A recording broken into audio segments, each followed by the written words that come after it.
My girls had a wonderful maternal grandmother who incessantly took photos and videos on their growing years. There was no activity, either at school, church, or at family gatherings, where grandma was never without a camcorder or camera. Those days, it was not a little camcorder, it was something that sat on her shoulder, and she would be going like this, you know. She created this tapestry of memories for her granddaughters. The girls are indeed very fortunate to have hundreds or thousands of photos, and I don't know how many VHS cassettes or even DVDs. These are the things that we do in the 21st century. Today, we all have cameras, and we don't even think twice. We pull them out, we take picture, right? It has just become part of normal living. It's almost like breathing. We just have it in our purse, in our pocket, we use it. Unfortunately, Mary and Joseph had no such accessories. Otherwise, some photos in Bethlehem could have been nice. That way we would know what Jesus looked like, right? We would have seen what kind of animals were there in the manger, around the manger, right? If Joseph was running around with a camcorder, we would have seen some beautiful videos that capped some of those events. But unfortunately, or maybe fortunately, those accessories weren't there for them to record what really took place. Sometimes I wish, maybe today, this particular text, that somehow somebody had a camera. Because if you remember, when you brought your son or a daughter first time to the church, you did not just bring it just like that, but you dressed the child up, right? And some of you dressed the child up with dresses that your mother, your grandmother, or great-grandmother wore to their church. Am I making up? Yeah, that's what we do, Whether it is a baptism service or a dedication service, we dressed our little munchkin with the best, and we came to church, right? So this passage could have been that. The best of the day to bring their son, Jesus, to the temple to be circumcised and to name him. Yeah, to name him. It was one of those things that people in the Old Testament times, in that particular culture and tradition, practice some of these rituals. And so Mary and Joseph brought their first son to the temple. in the ancient days, there were some municipal council,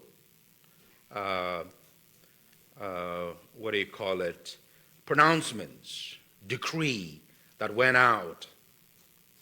In our text, the decree went out from Augustus saying that everybody will have to go to their own region and register. Right? And so, Mary and Joseph, even though she was pregnant, they could have said, well, it's hard for us to travel, so we probably can't do it this year, maybe a couple years down the road. No. You're required to go. And so they went. So that was municipal requirements, the law of the land. And now there is the law of the religious tradition,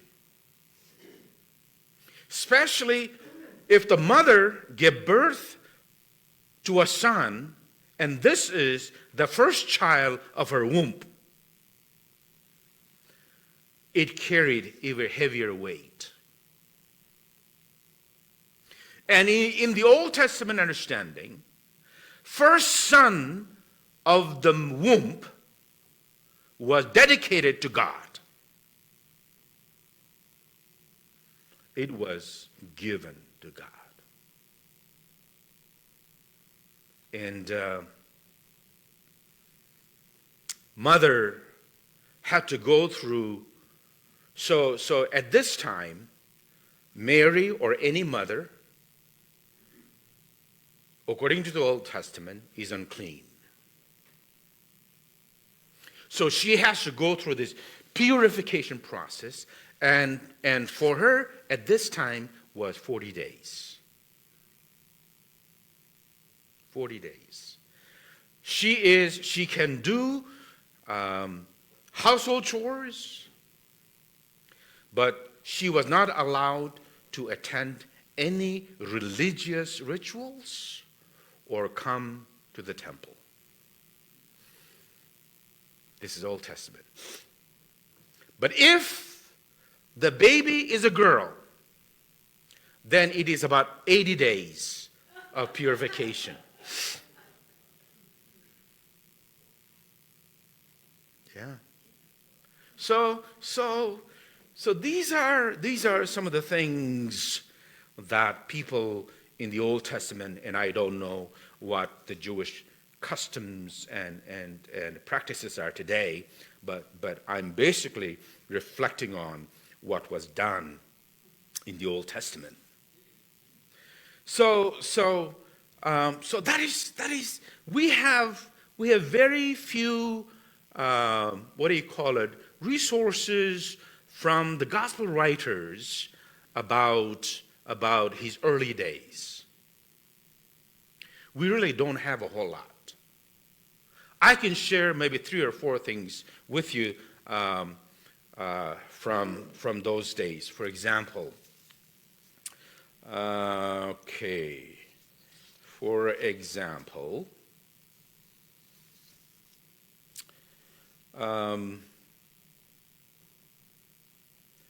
bringing the first child to the temple to bless and to name. Those two happen together in Luke chapter 2, verse 21.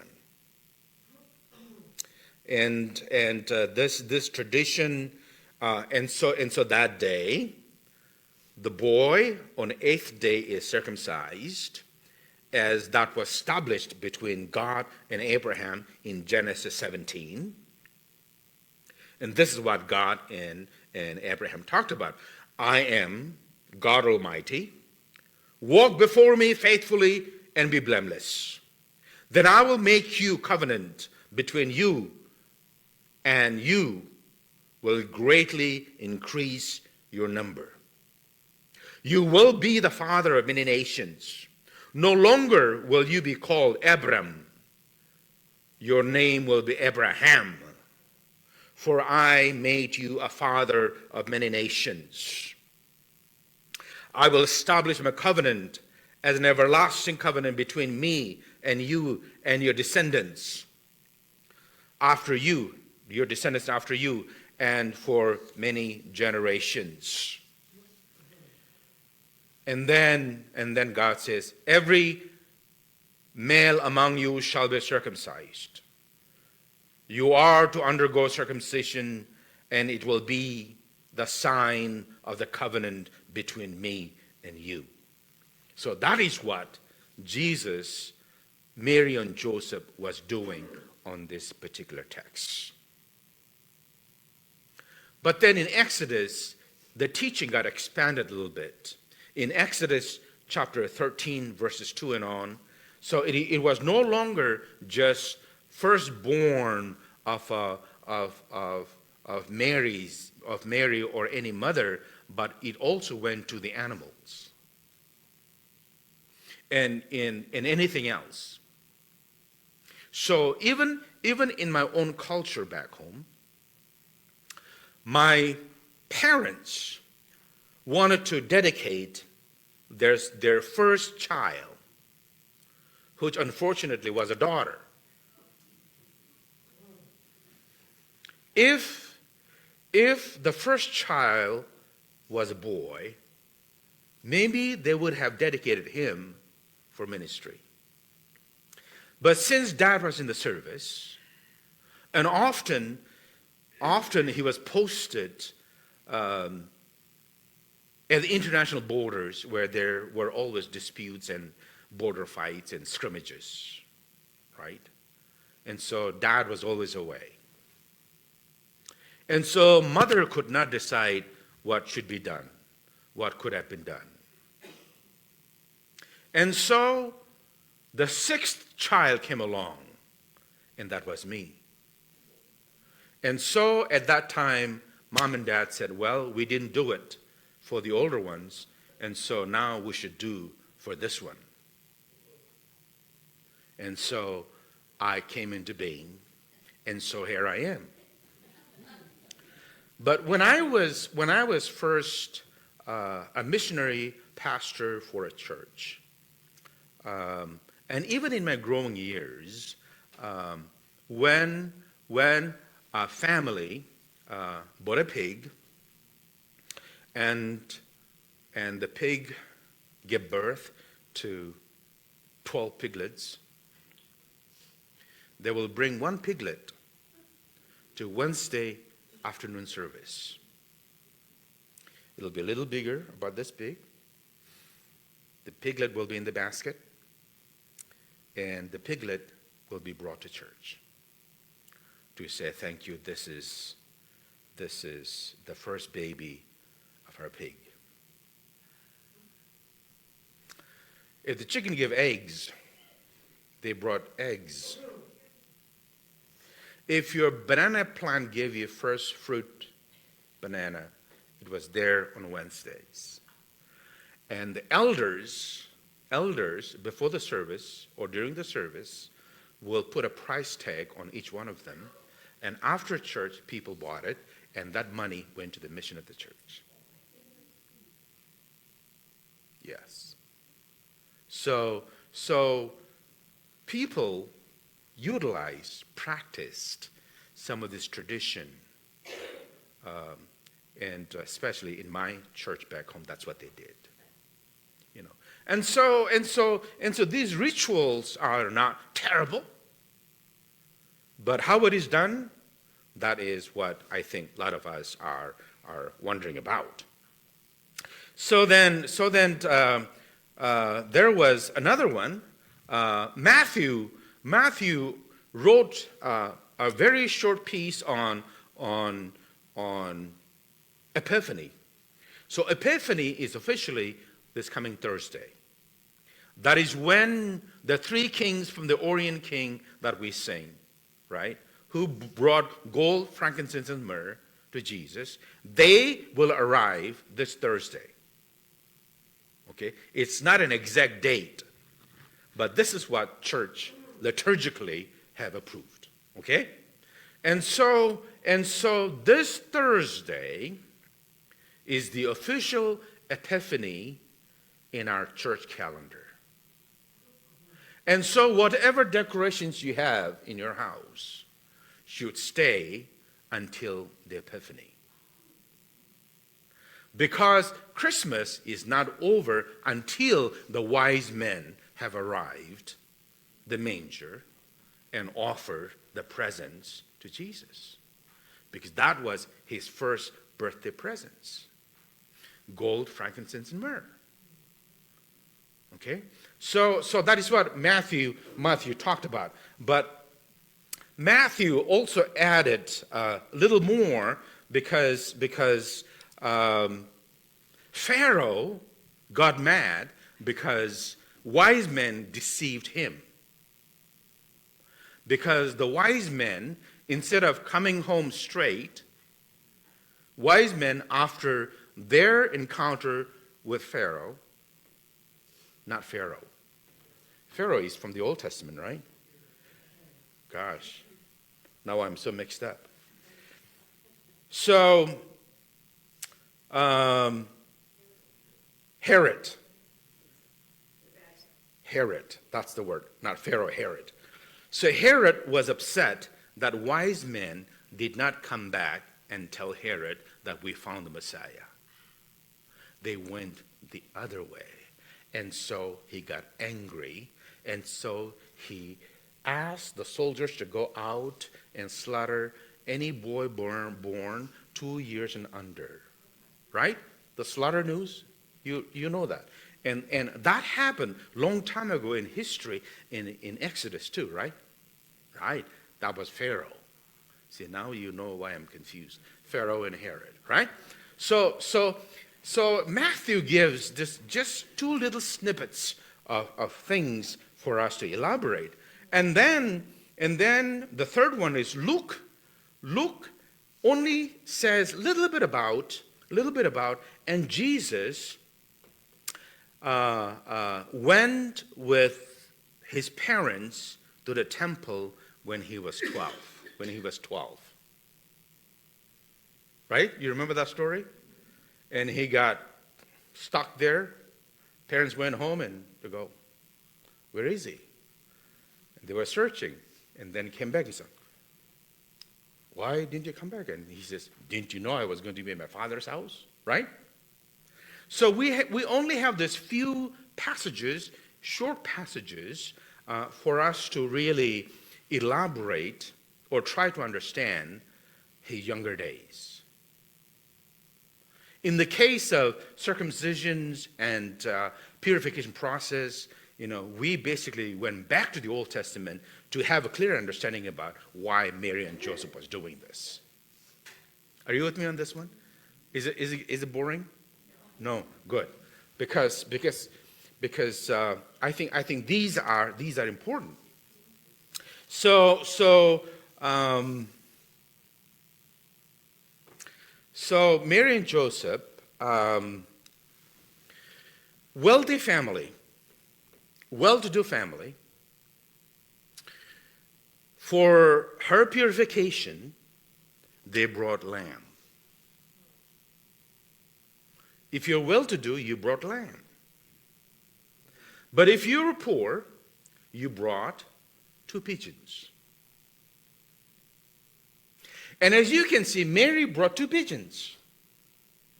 That tells us that Mary and Joseph was not well-to-do. They were like us. They didn't have enough resources in their disposal to go and buy a lamb, and so they can bring a lamb to sacrifice. It's no wonder Jesus, in his teachings, became champions for the poor, for the children, and for the widows. It's filled with, the whole gospel is filled with that. So these are the things that we have. When a mother brought 2 pigeons, even in the Old Testament, it technically was known as offering of the poor. Yeah, offering of the poor. So Jesus had to go through all of these to solidify his mission. Because in Matthew chapter 5, Jesus said, I did not come to nullify prophets or laws. Right? You remember that? But I came to fulfill them. Which means, okay, so the law cannot save you. But the Son of God has to be born under the law. So through under the law, the Son of God can redeem those who were oppressed by the laws. That makes sense now? You have to be one of it so that you can be the liberator. Are you with me on this one now? Yeah, it was confusing to me too. So that is how Jesus said, I did not come to say the law was bad and the prophets were bad. No, I came to fulfill them so that people who are under the law can be redeemed, can be liberated, so that redemption may come upon all those who try harder all the time, but really couldn't fulfill, the expectation of the laws. Right? That's what it was. That is what it was. Okay, so then I have other texts, but I'm going to jump to a little different direction. So then here is Mary, Joseph, and Jesus in the temple in Jerusalem. And then Simeon comes, a very devout old man, whom God had placed him in the temple. And he was supposed to bless this newborn king and then die. He was waiting for his dying day, expecting the Son of God to appear. Are you with me on this?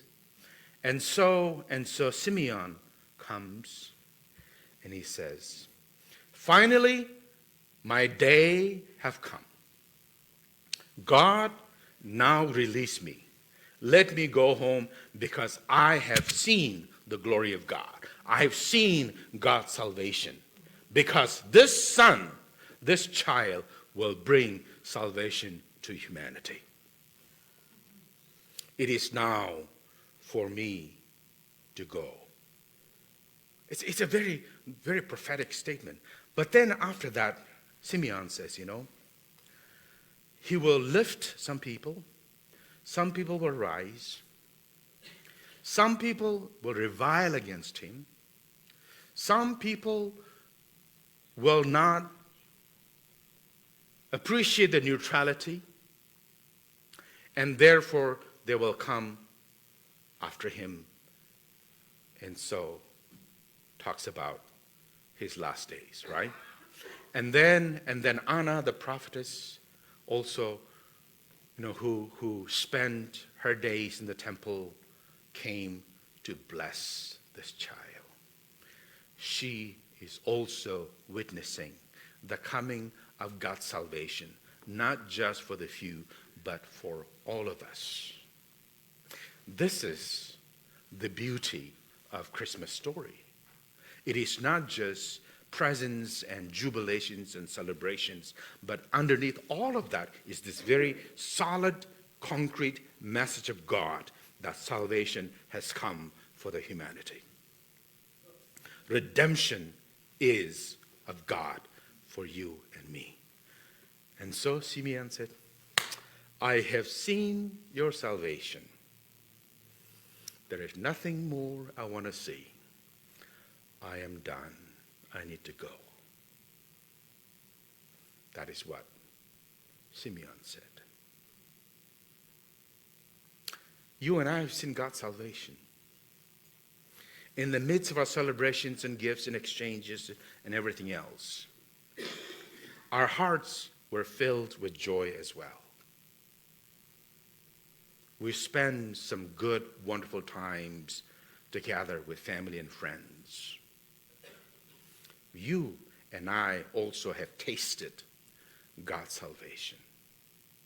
And we need to be grateful, especially as we are dreaming about next year, that we will establish our foot strong, firmly on the ground, and walk the streets that God walked, and claim our steps are holy. Our steps are holy because we are walking on God's holy ground. Amen? That's it.